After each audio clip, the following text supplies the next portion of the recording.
अस्सलाम वालेकुम जी, welcome back to my channel जी। तो इफ्तार स्पेशल में आपके साथ मैं बहुत ही ज़बरदस्त सी रेसिपी शेयर करूंगी, जिसको आप जो है डिज़र्ट के तौर पर भी सर्व कर सकते हैं और जो है ड्रिंक के तौर पर भी सर्व कर सकते हैं। दो मज़े हैं ना।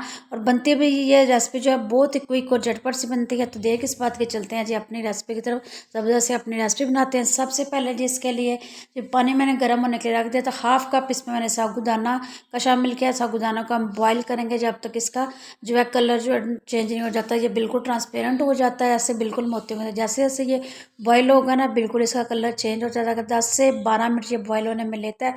इसके बाद ये जैसे इस तरह हो जाए ना, इसको हम फ्लेम ऑफ करेंगे और इसको अच्छी तरह से छान लेंगे और थोड़ा सा जो है इसको ठंडे पानी से भी गुजार लेंगे, इससे ये ज़्यादा स्टिकी सा नहीं होगा। दूसरी साइड पे जी मैंने 1.5 लीटर के करीब दूध लिया है, दूध को बॉयल होने के लिए रख दिया। अब इसमें जी 6 टेबल स्पून जो मैंने चीनी शामिल की है। चीनी जो अपने टेस्ट के हिसाब से कम या ज़्यादा कर सकते हैं। इसको मिक्स करेंगे और जो है बॉयल होने के लिए छोड़ देंगे।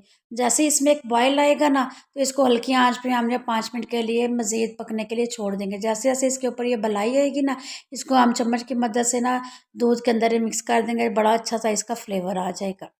इसके इसी तरह करेंगे हम, ताकि मलाई जो हमारी बिल्कुल भी ज़ाया ना हो, साथ जलने नहीं देंगे इसको। इसके बाद ये देखें आ गया ना इसमें बॉयल। इसको पकते वक्त तकरीबन मैंने 5 मिनट दिए हैं। पकते वक्त इसको 5 मिनट हो गए।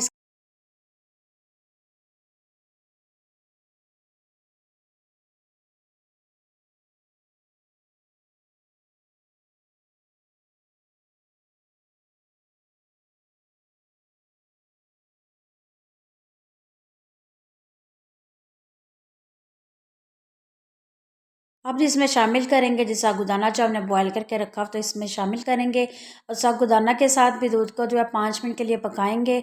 इससे ये होगा कि जो है साबूदाना से ना दूध के अंदर बड़ा अच्छा सा एक थिकनेस सी आएगी। दूध को गाढ़ा करने के लिए इसके लिए हमें ना ही कस्टर्ड पाउडर की ज़रूरत होगी, ना ही जो इसमें कॉर्नफ्लावर शामिल करना पड़ेगा। इसकी अपनी इतनी अच्छी सी थिकनेस होकर देखें। जैसे ये पक रहा है, थिकनेस की तरफ आ रहा है, इस स्टेज पर हम इसको फ्लेम को करेंगे ऑफ। जो साथ साथ जो मलाई है ना, इसको मिक्स कर देंगे। इसको ठंडा होने के लिए छोड़ देंगे ताकि अच्छा सा ये ठंडा हो जाए। ठंडा होने के बाद इसको मैंने फ्रिज में रख दिया था और इसमें बड़ा अच्छा सा ये चिल सा हो गया। और इसमें थिकनेस चेक करें कितनी ज़बरदस्त है। साबूदाना देखें बिल्कुल एकदम मोतियों की तरह बिल्कुल सेपरेट सेपरेट दिख रहा है। और जो आजकल मौसम भी दरमियाना सा चल रहा है, तो मैंने इसमें बर्फ़ का इस्तेमाल नहीं किया। अगर आपको बर्फ़ पसंद है या आप शामिल करना चाहते हैं तो आपकी मर्ज़ी, आप इसमें बर्फ़ ऐड कर सकते हैं। वैसे मैंने इसको फुल चिल कर दिया है और नॉर्मल ठंडा है। इसके बाद जी मेरे पास जो है कुछ फ्रूट थे, वो इसमें मैंने शामिल कर है। जो आपके पास फ्रूट है ना, वो स्पेशल आप इसमें ऐड कर सकते हैं या अपने पसंद के हिसाब से। इसके बाद जी 1 टेबल स्पून मेरे पास चिया सीड्स थे, वो इसको मैंने भिगो के रख दिया था, अब इसमें शामिल करेंगे। और ये जी मेरे पास 2 तरह की जेली थी, ये बिल्कुल ऑप्शनल है। बच्चों ने रिक्वेस्ट की तो मैंने इसमें ऐड कर दी। अगर आप स्किप करना चाहते हैं तो स्किप कर सकते हैं। इसके बाद ये सारी चीज़ों को जो अच्छी तरह से मिक्स करें। इस स्टेज पर आपको वीडियो ज़रा सी भी अच्छी लग रही है तो वीडियो को लाइक और चैनल को सब्सक्राइब कर दिएगा। देखें जी हर चीज़ जेलीज फ्रूट हमने जो भी ऐड किया ना, हर चीज़ का एक डिफरेंट कलर आ रहा है और इसकी खूबसूरती में इजाफा कर रहा है। और टेस्ट की तो क्या ही बात है।